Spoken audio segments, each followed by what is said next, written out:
Caros telespectadores, bem-vindos à Lusac TV. Ludmila, qual é o nosso programa para hoje? Temos uma entrevista com Herman Alves, fundador da Table of Hope, uma entrevista também com 2 dirigentes do Benfica e uma entrevista com Arlindo Vieira, até há pouco diretor-geral da Rádio Centreville. E continuamos com uma reportagem no Solmar e vamos terminar com Carlos Jesus, o nosso analista. Bom programa.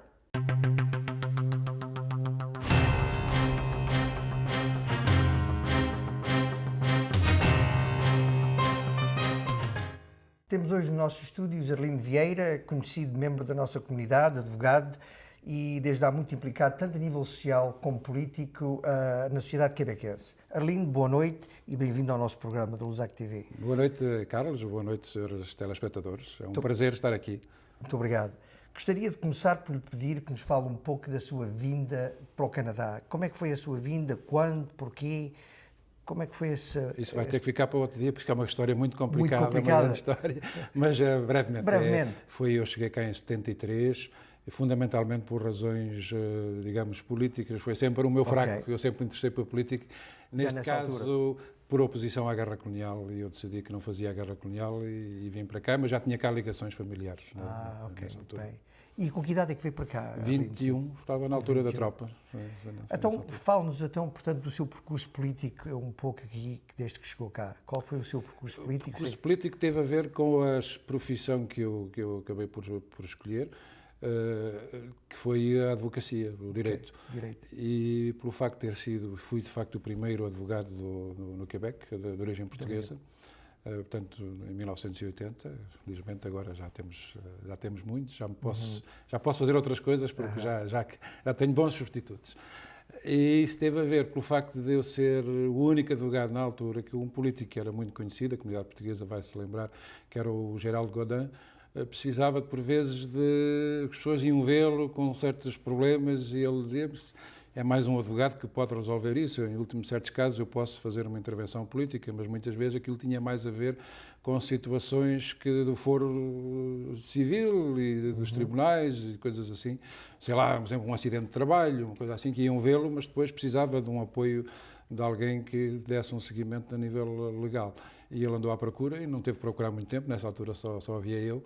E a pouco ele de vez em quando aparecia-me lá no escritório e trazia-me casos, ou trazia-me pessoas, e assim é que começou a minha ligação com ele. Foi primeiro por uma amizade e depois, a pouco ele convidou-me para vir trabalhar com ele no gabinete dele. Como assessor político. Como assessor político dele, e foi daí que tudo começou. Depois, quando no fim do mandato houve eleições, e ele pediu-me se eu não queria ser candidato para o apoiar também a ele, porque era no Conté ao lado dele e podíamos fazer campanha de certa forma juntos, e foi daí que começou. E como é que foi essa candidatura que depois faz, essa candidatura para a Assembleia Nacional com o Gerardo Godin? Como é que foi essa primeira eleição? Foi uma experiência realmente única. Mas enfim, eu sabia que provavelmente tinha poucas hipóteses de ser eleito, se bem que acabou por ser melhor que aquilo que estava previsto, porque quase que ia sendo eleito. Mas por circunstâncias que não tinha... Ainda bem que não fui, porque nas eleições a seguir seria batido certamente, porque houve uma divisão nos liberais, havia 2 candidatos liberais e eu quase que passava entre os 2. Mas provavelmente foi melhor assim, porque se tenho... Na vez seguinte, provavelmente seria batido, e assim permitiu-me fazer outras coisas e reconhecer que provavelmente a política, embora eu sempre me interessei pela política, mas dessa forma de fazer política não me seduziu necessariamente, e não foi essa a minha ambição, não era essa. E sei que também depois disso teve vários cargos a nível, por exemplo, das comunidades, etc., como juiz. Também fala-nos um pouco sobre esse seu...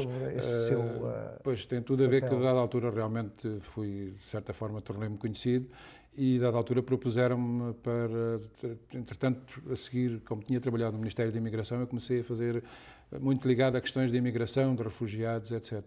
E quando o Partido Quebecois voltou ao poder, eles propuseram-me se eu não estaria interessado. Havia um conselho, que chamava-se o Conselho das Comunidades Culturais e de Imigração, e eles convidaram-me para presidir, o que eu fiz durante 7 anos, fui presidente, e no fim eu próprio já tinha dado, costuma dizer, dado a volta ao jardim, e eu pedi se não haveria outras coisas, porque eu não queria ficar associado só a uma causa, e eu gostava de fazer outras coisas, e então propuseram-me e fui juiz num tribunal administrativo durante... Mas são mandatos fixos, eram mandatos de 5 anos, que podem eventualmente ser renovados, mas que no meu caso não foi, e por razões, enfim, óbvias mais ou menos, porque sempre... Novos partidos, novos Exatamente, governos. novo governo, que normalmente é assim que funciona, é parte das regras que eu já sabia à partida que era assim.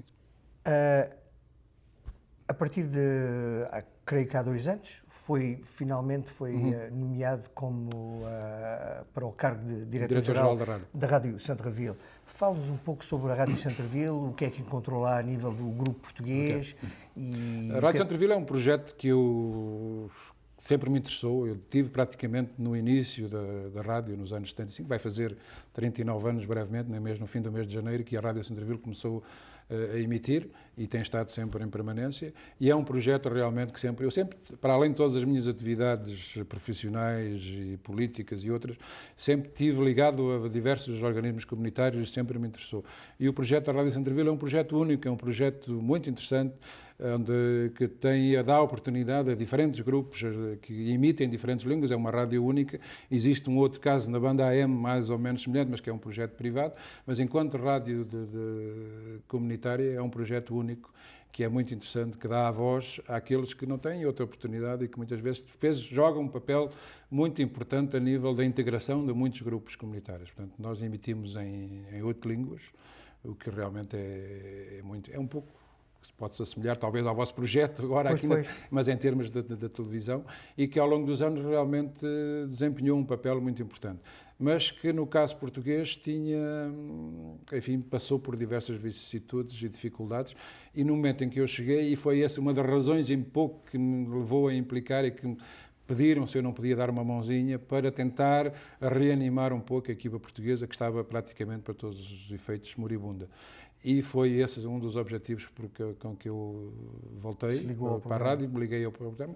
Fui diretor-geral, não era só do programa português, mas era esse um dos grandes objetivos, e é esse que eu tenho uma certa orgulho de ter conseguido. Não conseguimos tudo ainda, é difícil, porque nós gostávamos de ter implicado mais jovens no projeto da rádio, que até o momento tem sido difícil.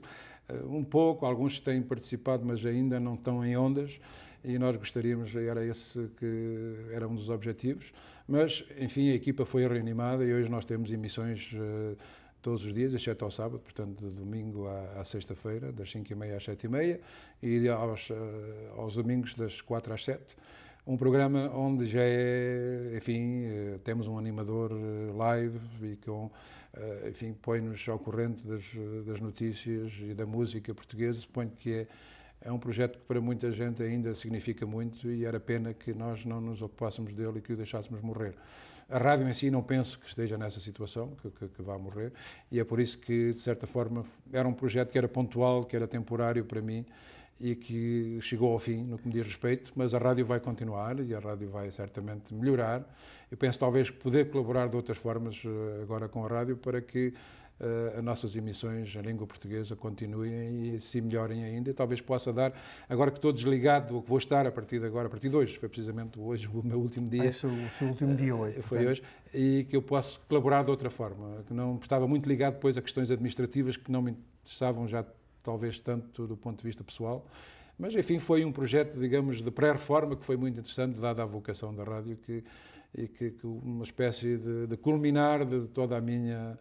Enfim, não penso que vou deixar já de trabalhar, mas os anos estão cá e os anos vão passando, e agora vou ligar a fazer coisas talvez que me interessam mais do ponto de vista pessoal do que propriamente a administração, e porque não é simples, é uma rádio que é um projeto em si, a missão em si, acho que é muito digno, que é muito interessante, mas não é simples do facto de serem 7 equipas diferentes, e meter aquilo tudo em conjunto e a funcionar com uma certa mística, etc., não é sempre fácil. de coordenar tudo aquilo e com muito poucos recursos. O problema também está aí que tem muito poucos recursos e eu não me sentia necessariamente vocacionado para esse tipo de trabalho. E tem alguns projetos agora para o futuro, já assim mais definidos ou não? Ainda há coisas no ar, mas que não posso ainda falar. No devido tempo talvez se vá saber, mas vão ser coisas que eu realmente agora daqui até à reforma, que já não estará muito longe, vou tentar fazer aquelas coisas. Não, do ponto de vista profissional, não penso que volte a uma atividade de advogado, jurídico, enquanto tal. Aliás, já me tinha afastado, de certa forma, há algum tempo. Não penso que volte propriamente a esse tipo de atividade, mas outros projetos que estão cá a amadurecer.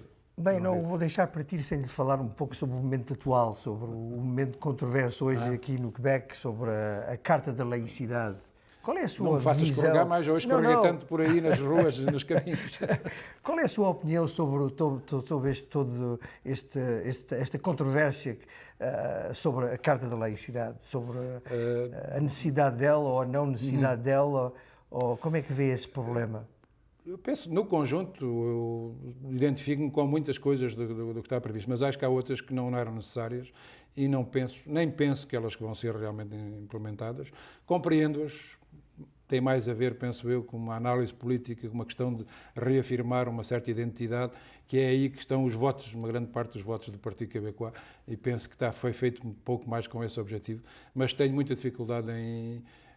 Não penso que seja necessário. Para já, na função pública, o problema nem sequer se põe, ou nem sequer foi analisado como deve ser, porque é uma percentagem mínima das pessoas que eventualmente isso poderia vir a afetar e que não é necessário fazer um projeto assim tão vasto e tão coercitivo, mas que seja necessário reafirmar que era aí que eu tenho mais dificuldade, é com os valores que não são necessariamente valores quebequenses, são valores por vezes universais e que não são necessário reafirmá-los ou apropriar-se como sendo valores quebequenses, quando na realidade são valores humanos e valores universais. Mas e a laicidade do Estado enquanto tal, mas o Estado deve ser neutro e laico, até aí estou perfeitamente de acordo, mas agora que intervenha que também com as liberdades individuais e com a liberdade de consciência ou com a liberdade de religião, aí já começa a ser mais complicado e já tenho as minhas reservas muito importantes e fundamentais. Mais alguma coisa que nos quer falar sobre não posso dizer tudo hoje, porque depois nunca mais me convidam. Também é verdade, é verdade. Arlindo Vieira, muito obrigado por vir ao nosso programa e esperamos que o tenhamos cá ainda Eu é que agradeço e espero que o vosso programa, eu já tive a ocasião de ver e estive muito agradado com o que vi e espero que continuem e que seja um sucesso e que os nossos telespectadores vão certamente apreciar. Arlindo Vieira, muito obrigado pela sua visita e nós vamos fazer uma pequena pausa e regressamos já.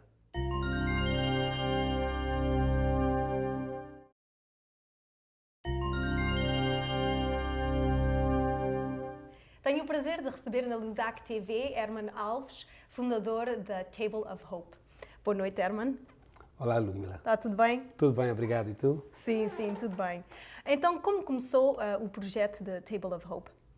Bem, o Table of Hope começou, este nome, Table of Hope, oficialmente foi em 2008, em outubro de 2008. Foi uma ideia que eu tive de continuar um evento que tinha descontinuado, que chamava-se Taste of the Nation, que tinha descontinuado. Já teve parado 2 anos e tal, depois tinha morrido, não é? E eu um dia, quando abri o Bitoque, eu achei que havia um vazio aqui em Montreal, porque o Taste of the Nation era um evento na primavera e era o primeiro evento, grande evento aqui em Montreal, que recebia mais ou menos 1000 pessoas, assim, com uma grande festa culinária e tudo. E era para engarrear fundos para ajudar os jovens aqui de Montreal, na escola e isso tudo. E então, quando eu abri o Bitoque, a minha primeira missão foi de trazer o evento para trás e depois decidi chamar-lhe La Table de l'Espoir, que é para dar a esperança aos jovens.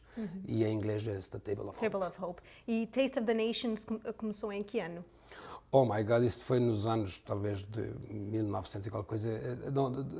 Acho que foi mais ou menos 11 anos, e depois morreu.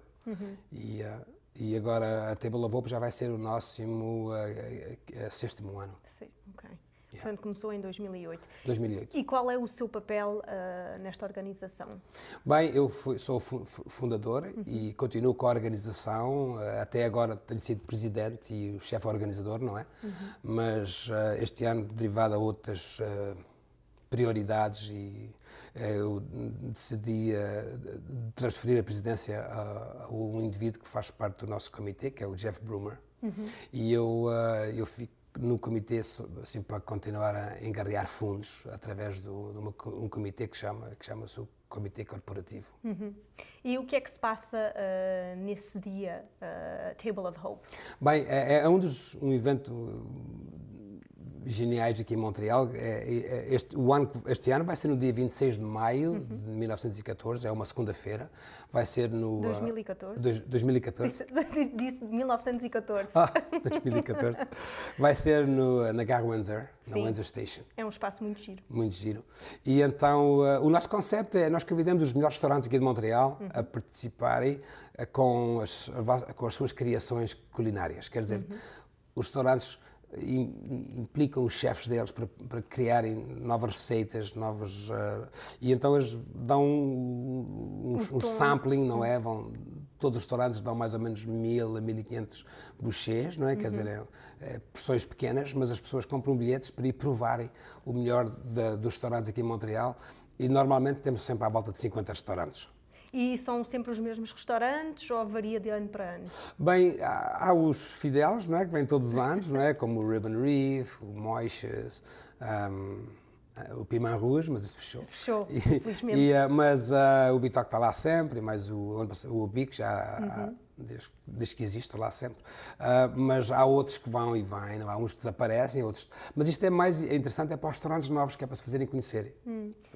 Aliás, eu já participei, já fui a um desses eventos e é mesmo muito interessante, e é verdade que a gente vamos lá para descobrir os novos restaurantes e também para provar daqueles que a gente já conhece, mas que gostamos. Olha, vou-lhe dar um exemplo. Do ano passado, o Schwartz, que está na nossa comunidade e é uma instituição aqui em Montreal. instituição, E foi lá pela primeira vez. Levaram 1.200 libras de carne e desapareceu toda. A carne deles é muito boa, o smoked meat. Bom, sabemos que nesta organização tem um comitê e tem também os presidentes honorários. A Mila Mulroney, que é presidente honorária, já esteve com a organização, acho que durante 18 anos, e acho que este ano ela decidiu retirar-se. Sim, bem, tudo tem o seu princípio e o seu fim, não é? A Mira Marloni está lá desde o princípio e agora os filhos dela mudaram ou foram viver todos para Toronto, vendeu a casa dela, agora anda a viajar mais.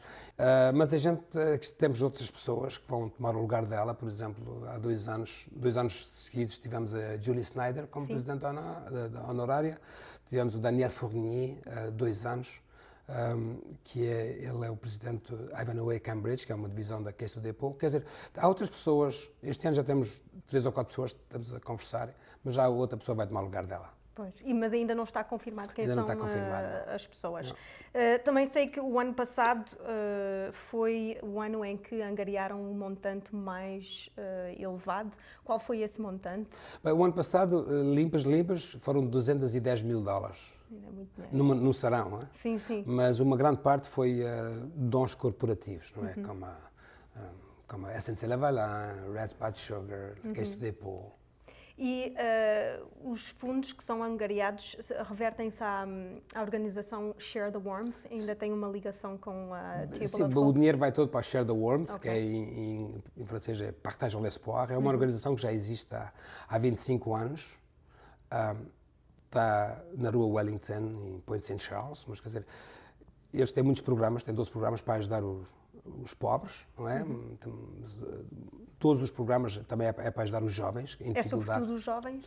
O dinheiro que a gente arranja lá é para programas diretamente para causas juvenil, por exemplo. Temos o programa da Bourse d'études, não é? Já temos dinheiro aos indivíduos que performam bem na escola, mas que vêm de famílias pobres, não é? Que é para deixar para eles continuarem na escola. Temos o programa de alimentação. onde a gente prepara pequenos almoços e lanches todos os dias para mais ou menos 4.000 estudantes por semana. Temos um caminhão que vai levar a comida às escolas. O dinheiro vai verdadeiramente... assuntos escolares, como cadernos, lápis, nós também fornecemos materiais escolares aos estudantes pobres. E como é que vocês fazem a promoção do Table of Hope? Normalmente é que nós temos uma grande comitê, somos 25 pessoas, toda a gente tem contactos, não é? E temos muito apoio também midiático, da CTV, da Quebecor, com o Jornal da Montréal e isso tudo. Mas agora, o ano passado, 2 anos, mas especificamente o ano passado, o nosso melhor ano foi mais por social media. Com Twitter e Facebook. É quase viral, quando começam a sair os vídeos e aquilo tudo. É uma questão de pouco tempo, até que toda a gente sabe. Já vi que vocês tinham uma página Facebook e fui lá ver só para curiosidade, mas ainda não tinham anunciado o espaço. O espaço. Sim, a data está lá, mas ainda não tinham anunciado o espaço. Herman, você também tem 2 restaurantes, portanto, o Bitoque e o Bico. Onde é que está situado o Bitoque? Bem, o Bitoque está na rua Notre-Dame, 3706 Notre-Dame Oeste, fica encostado ao Marché Atwater e o Canal La Chine, quer dizer, é um sector em grande desenvolvimento ali, está um bom local. Já estou lá há 6 anos e está a correr bem, é um sucesso. E o Bico, vamos a caminhar para o nosso segundo ano. Esse também fica lá perto, mas fica mais do sul do canal, fica ali ao pé do Griffintown, que é também um sector em desenvolvimento agora. A razão porque é que eu tenho esta paixão por restaurantes é porque é a minha maneira de continuar a promover a cultura portuguesa, não é? Porque quando os clientes vêm lá, todas as sushis, não é? Eles descobrem nossa cozinha e a nossa música, e é uma maneira de promover a cultura portuguesa e é uma paixão. Eu gosto da cozinha e isso tudo. E agora há um outro projeto que se chama o Dom Henrique. O que é o Dom Henrique? Qual é o conceito? Bem, o Dom Henrique, isso é mais agora para a minha velhice, não é? Eu não tenho mais nada que fazer, não é? Não, o Dom Henrique é um tipo de um complexo cultural, ok? Mas a minha visão disto tudo, antes de começar, foi para dar fazer uma homenagem ao Infante Henrique, que foi o homem que lançou a área dos descobrimentos. E eu comecei a pensar, e a ideia veio porque nós estamos em Saint-Henri, Henri le Navigateur, em francês. Henri le Navigateur, Saint-Henri, uma coisa vai bem com a outra. E tenho um local bestial em 3 andares, em 3 pisos. E então, como ele nasceu em Porto, o Dom Henrique, eu decidi fazer uma cave de vinho do Porto, uma coisa bestial e grande, com um palco. Vou ter animação, vou ter sarões de fado, sarões de jazz, quando é o festival de jazz e isso tudo. E no resto do chão vai ser uma galeria de arte, onde vamos fazer promoção de todos os tipos de arte, mas é mais artes visuais, não é? Mas também é uma sala multifuncional, quer dizer, posso fazer eventos de todos os tipos, para engarrear fundos, para casamentos, para batizados, festas. É uma sala para festas. E o terceiro andar é mais uma sala, mais ou menos para 70 pessoas, onde são mais para grupos mais pequenos, conferências, isso tudo. E então os 2 restaurantes juntos, porque eles vão estar ligados por uma porta. Ok, então é um ao lado do outro. Sim, é um ao lado do outro, são 2 prédios colados um ao outro. Eu tenho a capacidade para 550 pessoas assentadas. Uau! Nos 2 restaurantes? Nos 2 restaurantes. Ok. 200 no Bitoque e 350 no Dom Henrique. Sim, já dá trabalho. Vai estar ocupado. Vou estar ocupado este ano. Bem, Herman é uma pessoa um homem de 1001 projetos. Já publicou um livro e já está a trabalhar no segundo. Bem, há 2 anos eu publiquei um livro em inglês que chamava-se Breaking Stones. Já vendi para cima de 1000 cópias no Amazon. Nada mal. Vende-se bem. E depois traduziu em português, mas realizei que um livro não se pode traduzir palavra por palavra, tem de ter uma certa adaptação para o público português, não é? E então vou-lhe dar mais um spin do espírito do livro. imigrante, não é? E então eu estou a ver se vou acabar este ano esse livro. E entretanto comecei a escrever outro que chama-se O Meu Amigo Burro. É a história de um pequenito, um pudozito de 7 anos, que tem um amigo dele que é o burro. Sim. E depois eles fazem coisas estúpidas só para aprender, não é? E um dia lançaram-se ao mar por um acidente e depois foi o Dom Henrique, um barco do Dom Henrique é que nos socorreu. E então foi aí que encontramos o Dom Henrique. Então fazemos a volta do mundo em barco para descobrir o mundo e depois acabamos aqui em Montreal e é daí que vem a história do Dom Henrique. Uau! Então, é uma ligação entre isso tudo, não é? É uma brincadeira. Hermano, muito obrigada por ter aceito o nosso convite. Boa sorte. E espero que a comunidade portuguesa vai poder ir a este evento no dia 26 de maio na Gare Windsor. Se vocês estiverem interessados em comprar bilhetes, podem ir à página Facebook. E vamos fazer uma pequena pausa e voltamos já.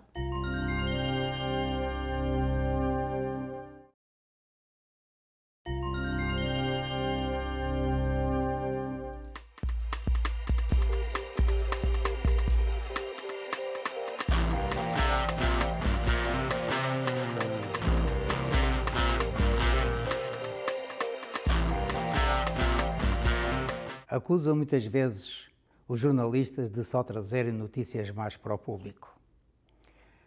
O que se compreende. Quer dizer que as notícias más ainda são uma coisa rara, pouco habitual, pouco normal. Como se diz nas escolas de jornalismo, se um cão morde num homem, é uma notícia? Não. Mas se um homem morde num cão, sim, é notícia. Porquê? Porque não é normal. Portanto, se os jornais, as notícias, trazem para o público só acontecimentos negativos, é porque eles, felizmente, ainda são a minoria, ainda são a anormalidade. A normalidade é que as pessoas geralmente são felizes, são contentes e as notícias vêm sublinhar aquilo que geralmente não é a normalidade.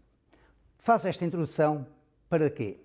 Para vos dizer que hoje, para fugir à regra, vou falar de qualquer coisa de mais agradável que as notícias geralmente desagradáveis que nos trazem à atualidade. E escolhi como assunto agradável, um assunto que raramente se fala, ou por vezes se fala quando algum acontecimento em particular se levanta, da gastronomia portuguesa de Montreal. Porque é uma boa notícia que nós temos, que talvez daqueles, como se costuma dizer, dos segredos mais bem escondidos que os portugueses têm de Montreal a oferecer para todos os canadianos, para todos os quebequenses, para todos os montrealenses. Eu lembro há 40 anos, quando cá cheguei, havia praticamente só 2 restaurantes. Havia a Lisboa Antiga, ali no Boulevard Saint-Laurent, abaixo da Paine, e em frente, num primeiro andar, por cima dos 4 Irmãos, havia o Solmar. Solmar que ainda hoje existe, mas que se mudou já há muitos anos para o velho Montreal. Mas era uma cozinha que se pode dizer trivial.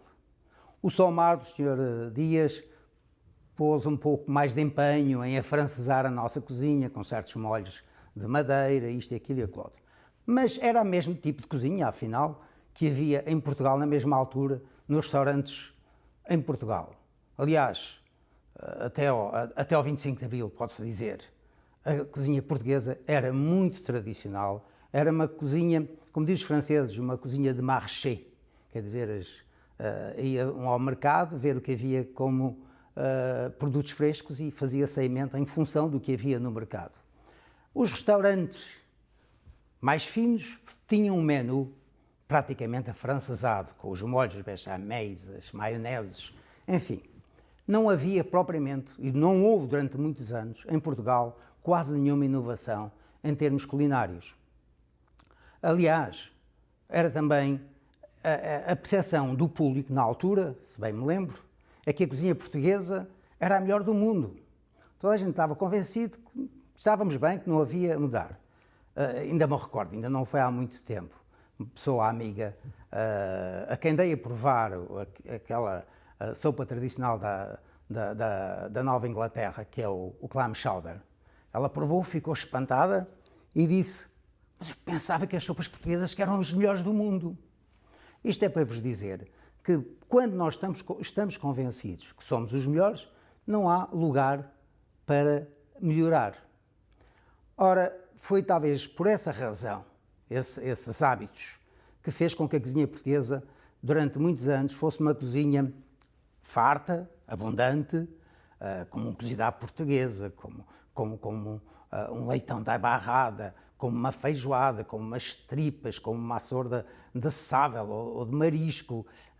Belos pratos, uma cozinha gostosa. Aliás, cozinha tradicional, mas mais tradicional para as bodas, para as grandes ocasiões. Mas que aqueles que se permitiam ir ao restaurante frequentemente, era isso que comiam sempre. A cozinha dita mais ou menos de fina, chique, era uma cozinha afrancesada. Nós aqui em Montreal passámos pela mesma evolução, só que nos últimos anos, graças a casas como o Porto do Escal, como o Café Ferreira, como o Douro e como tantos outros, nós conseguimos dar à cozinha portuguesa de Montreal um elan, uma dinâmica que até é difícil encontrar por vezes restaurantes bons, que também os há em Portugal atualmente. Pessoas como a Helena Loureiro, como o Carlos Ferreira, conseguiram, não só através da culinária, das suas cozinhas, da sua gastronomia, como das suas obras junto da comunicação social canadiana, dos livros, das ordenérias, no caso do Carlos Ferreira, dar uma projeção ao que se faz de bom na cozinha portuguesa em Montreal, que não deixa nada atrás dos outros.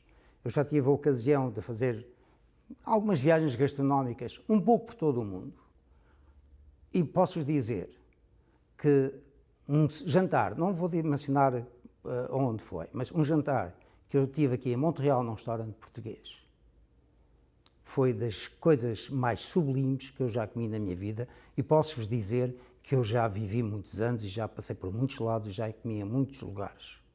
A cozinha portuguesa, portanto, esta é a boa notícia que eu tenho para vos dizer, em Montreal está em muito bom estado. Só é pena que os portugueses, infelizmente, muitos deles, ainda não saem para fora para apreciarem, se deleitarem com o trabalho magnífico que fazem os chefes portugueses aqui em Montreal. E por isso, de facto, é que nós verificamos que a grande maioria da clientela dos bons restaurantes portugueses de Montreal é feita de canadianos ou de outras etnias. O que é pena, porque devemos não só encorajar os nossos artesãos da cozinha, como também ajudar a levantar o nome de Portugal. Obrigado por esta boa notícia.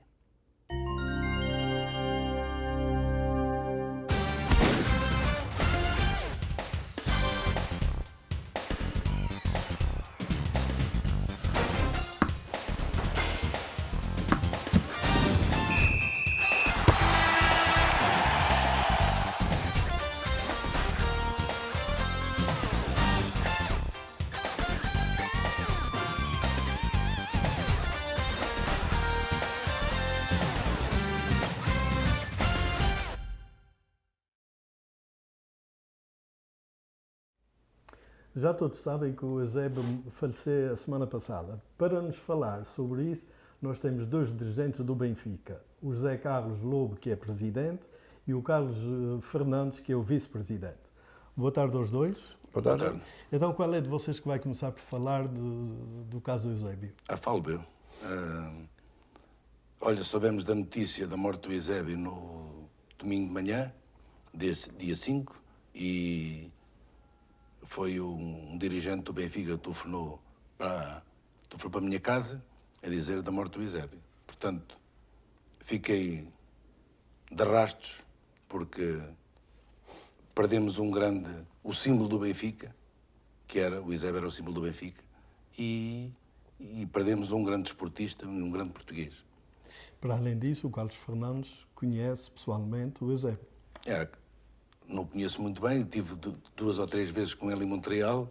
Posso dizer que era uma pessoa em português porreira, era uma pessoa muito afável, humilde, e teve a gentileza de vir cá 2 vezes, em 87, para o 2º ano do aniversário da Casa do Benfica, e em 2005, para o 20º aniversário da Casa.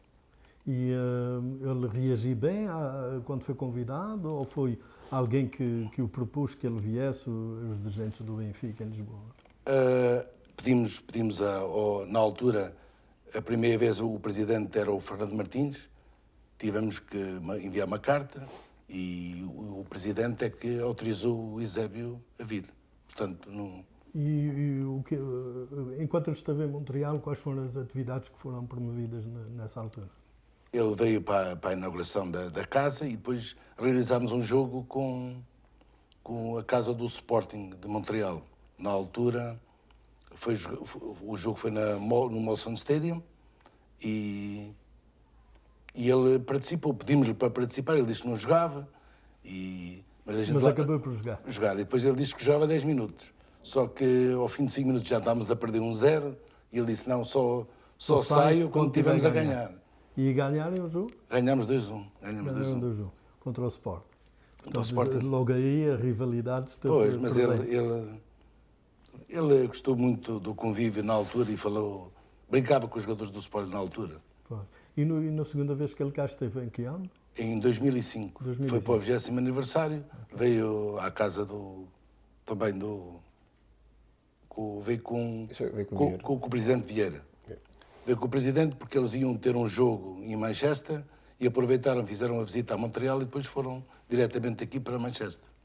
E ele ainda se lembrava das pessoas em Montreal? Tem piada que lembrou-se de uma pessoa que eu nunca pensei que ele conhecesse, que era o Adriano Costa, que era o antigo dono do bar Saint Laurent. Do que é que constou o 25º aniversário? Foi um jantar de gala e ele foi fazer uma visita à cidade.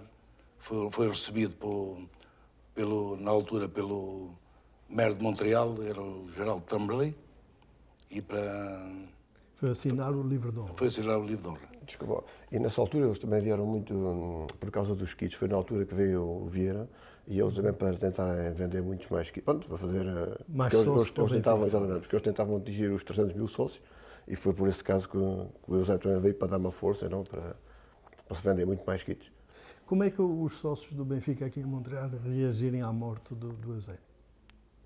Recebemos muitos telefonemas ontem na casa do Benfica, porque... Tristeza, porque... E muitos deles conheciam-no. Tiveram um convívio com ele e, portanto, todos pensam que têm uma relação de amizade com o Eusébio. Portanto, foi um bocado triste. Vocês prevêem organizar alguma coisa em honra do Eusébio? Talvez um jantar, eu já tinha falado com o Presidente, talvez fazer um jantar em homenagem ao Eusébio e convidar a comunidade. Isso será para quando? Bom, agora vai uma data a discutir, porque há certas festas. Bom, temos agora a festa de direção, foi agora a passagem de ano, já está programada, e temos outra festa, quer dizer, que não é nossa, mas está também já alugada à sala, portanto temos que ver agora qual será a disponibilidade da sala para podermos marcar essa festa. E para além disso, há eleições. Exatamente, as eleições também estão já marcadas, que é para o dia 25 de janeiro, portanto é mais um fim de semana que também está ocupado. Você continua como presidente ou há candidatos? Não, espero que haja outro para me substituir. Já faz, no fundo, tive 2 anos como vice-presidente aqui do Carlos, agora já faz mais um ano que estou como presidente. Para além disso, já faz 18 anos que estou como diretor, quer dizer... Sim, mas um ano como presidente faz-se pouco. Faz pouco, não. As direções são cada vez mais pequenas e as pessoas estão cada vez mais distantes do centro da cidade. Muitas vezes não é fácil arranjar diretores para trabalhar e obriga, por exemplo, muitas vezes a estar lá muito mais cedo do que quando há um evento ou coisa assim, ou mesmo para os almoços. Não é fácil lá. Os sócios têm colaborado com a direção? Sim. Os sócios, sim. Temos tido festas ultimamente bastante engraçadas, pronto, como a Noite de Fados, como foi agora o jantar do sócio, onde tivemos casas cheias 2 vezes. A passagem ainda não teve realmente como nos outros anos, mas tínhamos menos de 30 pessoas, à volta de menos de 30 pessoas. Mas de resto temos tido festas muito agradáveis. Um clube desportivo como o Benfica realiza só festas ou há desporto? Não, temos também uma equipa que começou a participar agora nos torneios de futsal, com jogadores um bocadinho mais novos do que nós.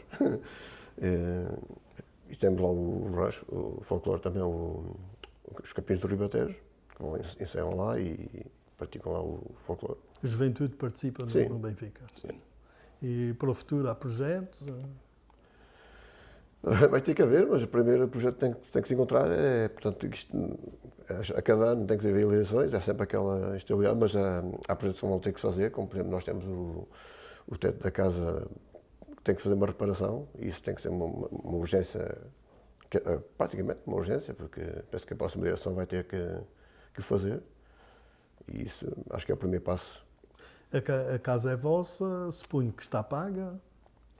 Não completamente, mas bom, falta aqui 10 anos, 9 anos de hipoteca. Um clube saudável financeiramente? Sim. Sim. Agora, não há dinheiro a mais, mas mantém-se a casa e temos pago sempre a hipoteca como manda ali. Fala-se muito que há falta de dirigentes nos organismos da comunidade. No Benfica acontece o mesmo? Sim, acontece. Isso é que é o problema. Por exemplo, certeza que agora, quando for as eleições, vai ser um problema para já outra direção. É sempre todos os anos a mesma coisa. Quantos sócios estão no Benfica? Agora deve andar à volta dos 140, mais ou menos. Mas vocês... Mas agora são praticamente todos pagantes, porque fizemos, como se costuma dizer, a limpeza o ano passado. Portanto, agora os sócios que lá estão... Mas vocês não fazem campanhas de recrutamento? Não temos feito muito, até porque muitas vezes acontece isso, é que as pessoas às vezes fazem sócio, mas depois paga só como é quase forçado, e depois acaba por deixar de pagar, e então depois tem que se andar a mandar cartas para toda a gente e não sei quantos, e assim, acho que mais vale ter os que são fiéis, os que pagam sempre, do que ter muito sócio e depois de vez em quando só 70 é que pagam, não vale a pena.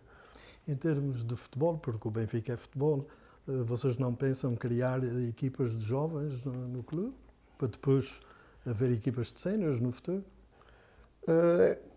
Não digo bem a esse nível, mas pensei ao contrário, pelo menos para dar atividade aos jovens, e inclusive por acaso falei com esse rapaz que se ocupa do futsal, por exemplo, na possibilidade de fazer tipo uma escola, porque como eu cheguei a pagar para o meu filho jogar num clube, portanto, que era italiano. Se houvesse um clube português, por exemplo, provavelmente os portugueses punham lá os filhos também, né? E acho que podia ser realmente uma coisa boa para o Benfica. Pronto, a nossa entrevista está a terminar. Não sei se vocês querem acrescentar mais alguma coisa, por exemplo, convidar as pessoas para a festa que vocês preveem fazer em honra do Eusébio. Brevemente vamos anunciar a festa em homenagem ao Eusébio no Sport Montreal e Benfica, e queríamos agradecer à televisão ter-nos dado a oportunidade de vir aqui falar, e o nosso obrigado. E pronto, foi a entrevista com os dois dirigentes do Benfica, o José Carlos Lobo, presidente, e o Carlos Fernandes, vice-presidente. Vamos terminar aqui e regressemos dentro de alguns instantes.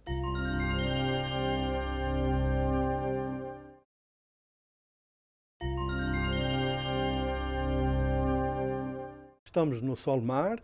Este restaurante comemora 42 anos de atividade. A primeira atividade do ano teve lugar no sábado passado.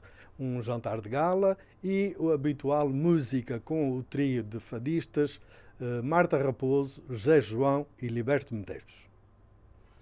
Boa noite, senhoras e senhores. Chamo-me David Dias, sou o diretor do restaurante Solmar, e desta vez vai ser o José que nos vai mostrar a habilidade dele a fazer 2 medalhões de bison à maneira do Solmar. Ou seja, vai meter um bocadinho de sal, um bocadinho de pimenta, mariná-lo com um bocadinho de azeite português e um azeite balsâmico, tudo produtos importados de Portugal, incluindo o sal marino, não é? Que é importado de Portugal. E depois, a seguir, terminas com os nossos molhos frescos. Isto é um molho que foi feito à base de ossos e carnes a assar, depois foi reduzida. O azeite bem quente, vá lá. E depois vamos flambeá-los com uma aguardente velha, vamos lhes juntar um bocadinho de vinho branco do nosso amigo Cabral, vamos misturar um vinho tinto da Casa Irmelinda de Freitas, que somos representantes em exclusivo. Agora vai virar os medalhões, para não ficarem muito passados, porque esta carne é como o bife, deve ser sempre comida mal passada. O bem passado será o porco e a vitela. Agora a seguir vamos deixar aquecer um bocadinho e vamos fazê-los flambeados com uma aguardente velha portuguesa, como mandam os livros. E a seguir vamos retirar os medalhões, que é para em seguida fazermos o molho para que a carne fique mal passada e só vai depois aquecer no molho quando estiver preparado. Agora retira os medalhões, vamos lhe juntar esta cebola para alourar, talvez um pouco mais de azeite, pouco, e vamos deixar alourar a cebola, que é isso que vai fazer o fundo, por aí, para que não seja muito gordurento, porque depois vai ser terminada com estes produtos frescos. Mas primeiro vamos deixar alourar bem, que é aí que vai dar um gosto especial à comida. Agora vai meter os cogumelos e vai deixar cozinhar os cogumelos com a cebola um bocadinho. É para fazer o que é que a gente chama o refogado, o fundo. Agora vamos lhe juntar um pouco de crema 35, é tudo produtos frescos. Mais um pouco, por aí. Ok, agora deixa-se reduzir o creme um pouco, com os cogumelos e a cebola. E depois, quando deixamos ferver um bocadinho, para apurar o creme, para ir apanhar o gosto do brandy e o gosto da cebola e do cogumelo, o molho de carne, que é um molho que foi feito à base de ossos e carnes, e depois ferveu durante 24 horas, e depois foi reduzido com um bocadinho de farinha, maisena. Agora um pouco de madeira. Ok, agora porque os produtos se misturem todos. E agora um pouco de vinho tinto para tirar o pouco açúcar do madeira e dar um bocadinho mais de corpo no prato. Por aí. Que é o tinto da Casa Irmelinda de Freitas, que é um exclusivo que nós temos no restaurante Solmar, porque são produtos únicos em Portugal e que nós temos muito gosto de promover tudo o que é português. Agora vamos metê-los no molho 2 minutos, que é para 1 minuto, que é para irem bem quentinhos no meio do molho e irem mal passados, que é a maneira como se devem servir estes pratos. E agora molhinho para cima, que o molho é que é o melhor.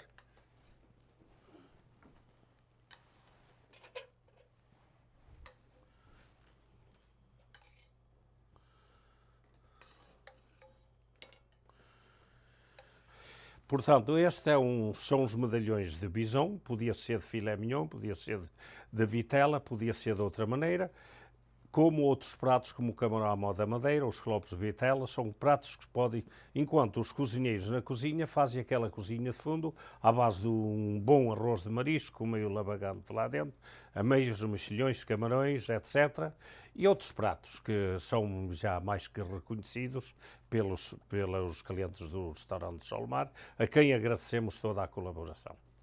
Portanto, comecei há 42 anos com outros 2 sócios e depois fui à Rua Pil com mais 3 sócios e depois, no ano seguinte, é que comecei sozinho e foi a partir daí que eu comecei a trazer artistas como a Celeste Rodrigues, irmã da Amália, os dois ex-guitarristas da Amália Rodrigues, que eram o Guilherme Mendes e o Castro Mota, e depois fui indo por aí fora. Depois, a seguir, peguei no Rui de Mascarenhas, que vinha de fazer o Place des Arts um mês, intitulado Le Prince du Fado, e depois continuei a trazer artistas, até que chegou o momento de trazer a Amália Rodrigues, que a produzi no Place des Arts.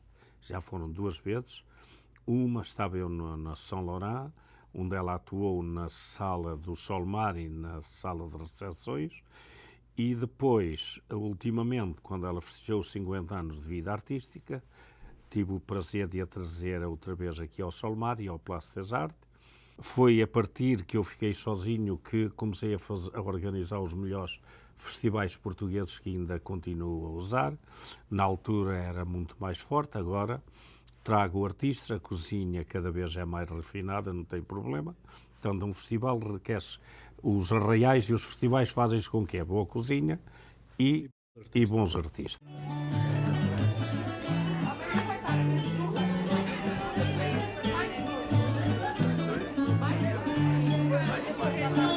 O sofrimento, siga o remédio final.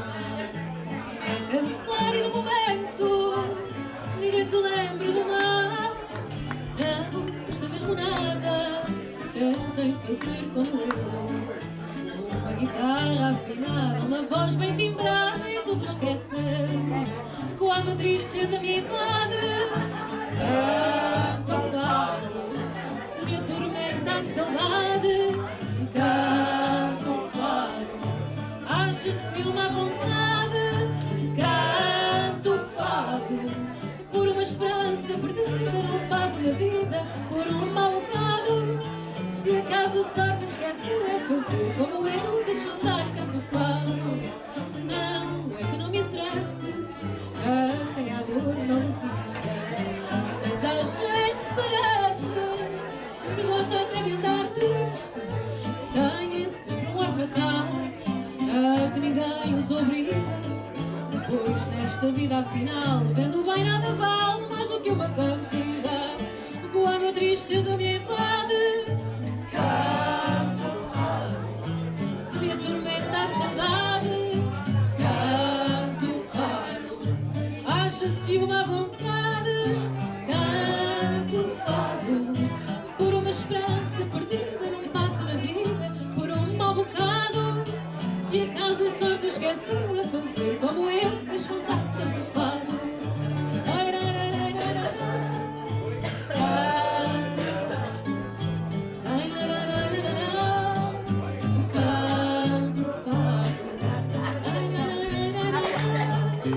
Canto fado, por uma esperança perdida, não passo na vida, por um mau bocado. Se acaso a sorte esqueceu, é fazer como eu, deixo andar, canto fado.